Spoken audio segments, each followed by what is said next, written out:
ఆహ్వానిస్తున్నాం.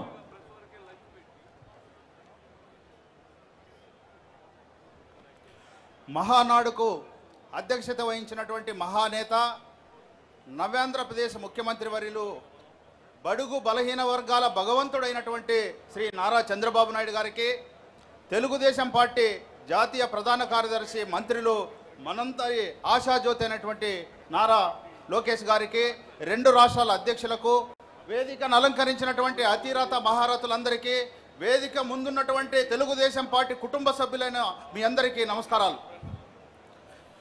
ఈరోజు మన రాజధాని అమరావతి అద్భుతమైన ఆవాసయోగ్యం ఆనందనగరం అనే తీర్మానాన్ని బలపరిచే అవకాశం నాకు ఇచ్చినందుకు అధ్యక్షుల వారికి ధన్యవాదాలు తెలియజేస్తూ, ఈ సందర్భంగా 2 రోజుల క్రితం కర్నూలు నుంచి మానడుకు నేను వస్తుండగా వినుకొండలో జరిగిన చిన్న సంఘటన చెప్పి ముగిస్తానని తెలియజేస్తూ, ఆ సంఘటన ఏంటంటే వినుకొండ దగ్గర భోజనానికి మా పిల్లలు వెళ్తే భోజనం ముగించుకొని నేను ముందు వచ్చాను. అక్కడే ఒక 60 సంవత్సరాలు అంత ఏజ్ ఉండే ఒక పెద్ద ఆయన అక్కడ కూర్చున్నాడు. నేను కూర్చుని నా పేరు బీటీ నాయుడు, కర్నూలు, నేను లాయర్ అని చెప్తూ మోడీ గురించి అడిగాను. పెద్ద ఆయన ఒకటే చెప్పాడు, రామాయణం మాదిరి 3 ముక్కలు ముగించమంటావా మోడీ గురించి అన్నాడు. నాకు అర్థం కాల. రామాయణం అనేది వాల్మీకి మహర్షి ప్రపంచ దేశాల నిత్య పారాయణ గ్రంథం, 24,000 శ్లోకాలు, 7 ఖండాలు 3 ముక్కల్లో ఎట్లా ముగిస్తావంటే ఆయన ఒకటే చెప్పాడు, సార్ రామాయణం అంతా చదివితే ఏం లేదు, కట్టా కొట్టా తెచ్చన్నాడు. పెద్దయినా నాకు అర్థం కాలేదన్నాడు. రాముడు లంకకు సేతు కట్టాడు, రావణుని కొట్టాడు, సీతమ్మని తెచ్చినాడు, ఇదే రామాయణం అన్నాడు. పెద్దయినా నేను రామాయణం అడగలా, మోడీ గురించి అడగమంటే, సార్ మోడీ గురించి అంత సీన్ లేదు, 2 ముక్కలు చెప్తాను అన్నాడు. ఏంటి అంటే వాడు సన్యాసుడు కాదు, సంసారి కాదు సార్ అన్నాడు. అంటే నాకు అర్థం కాలేదు. పెద్ద ఆయనంటే సంసారి అని ఎందుకన్నానంటే, భార్య ఉండే లేదంటున్నాడు, అన్నదమ్ములుండే లేదంటున్నాడు, అక్క చెల్లెండ్లుండే లేదంటున్నాడు, తల్లిని చూసే కూడా సంసారానికి పోతాడు, వీడు సంసారం అంటారు ఏం సార్ అన్నాడు. పెద్ద అయినా సన్యాసిని ఎందుకన్నావంటే, ఉత్తరప్రదేశ్ ముఖ్యమంత్రి యోగి మాదిరి కాషాయ డ్రెస్సులు ఏమి వేయడం లేదు సార్, రోజు ఒక దేశంకి కోట్లాది విలువైన డ్రెస్సులు వేసుకుని తిరుగుతున్నాడు, సన్యాసి కూడా కాదన్నాను. కాబట్టి 135 కోట్లు భారతదేశాన్ని పరిపాలించే ప్రధానమంత్రి ఇక్కడ సంసారి కాకపోయా, సన్యాసి కాకపోయా, పెళ్లి చేసుకుంటే భార్యకి చీర తీసుకురావాలి, సంసారం సాగాలి, పిల్లలు పుడితే చదివించాలి, అన్నదమ్ములు, ఈ బంధాలు ఇవన్నీ మనకు తెలీదు, మన కర్మ ఈ 135 కోట్లకి ఒక దళితుడు దొరికాడని చెప్పాడు. అట్లనే జగన్మోహన్ రెడ్డి గురించి ఒక 2 ముక్కలు చెప్పేది ఆయన అంట, అంత సీన్ లేసారు, ఒకే ముక్కలు ముగిస్తానన్నాడు. నాకు ఆశ్చర్యం అనిపించింది. జగన్మోహన్ రెడ్డి పాదయాత్ర చేస్తూ రోజు రాత్రి ప్రమాణ స్వీకారం చేస్తాడు కదంటే, ఏం లేదు సార్ ఒకే ముక్కలు ముగిస్తానన్నాడు. నీకు ప్యాకాట్ ఆడొచ్చా అన్నాడు, రాదన్నాను. తెలుసా అన్నాడు, తెలియదన్నాను.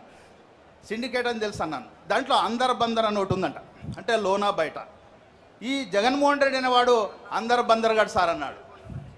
నాకు అర్థం కాలేదు. పెద్ద ఆయన అంటే ఒకటే చెప్పాడు, ఎప్పుడు లోనికి పోతాడో తెలియదు, ఎప్పుడు బయటకు వస్తాడో తెలియదు సార్ అన్నాడు.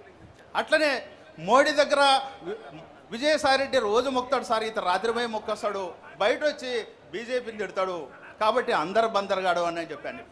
అట్లనే పవన్ కళ్యాణ్ గురించి ఒక 2 ముక్కలు చెప్పంటే అంత సీన్ లేదు సార్ అన్నాడు. అర్ధ ముక్కలు ముగిస్తానన్నాడు. నాకు ఆశ్చర్యం అనిపించింది.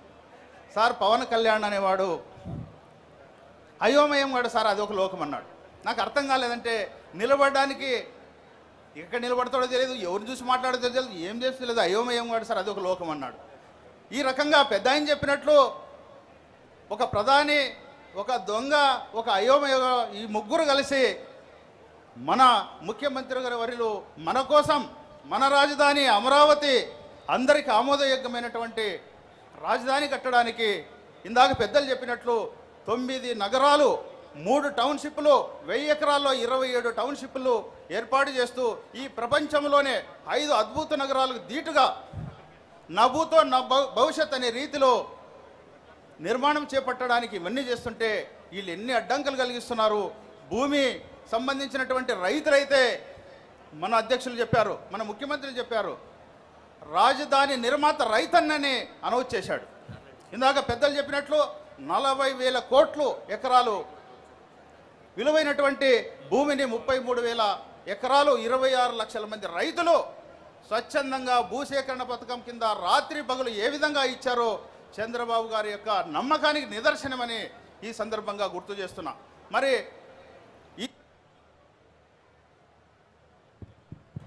ఈ రకంగా మన కోసం కష్టాలు నష్టాలు అన్ని వచ్చి కార్యదీక్షతో చేపట్టినటువంటి ఈ యొక్క మన రాజధాని అమరావతి తీర్మానాన్ని నేను బలపరుస్తూ ఈ యొక్క అదృష్టాన్ని కలిగించినందుకు పాదాభివందనం చేస్తూ ముగిస్తున్నాను. జై హింద్, జై చంద్రబాబు నాయుడు, జై తెలుగుదేశం.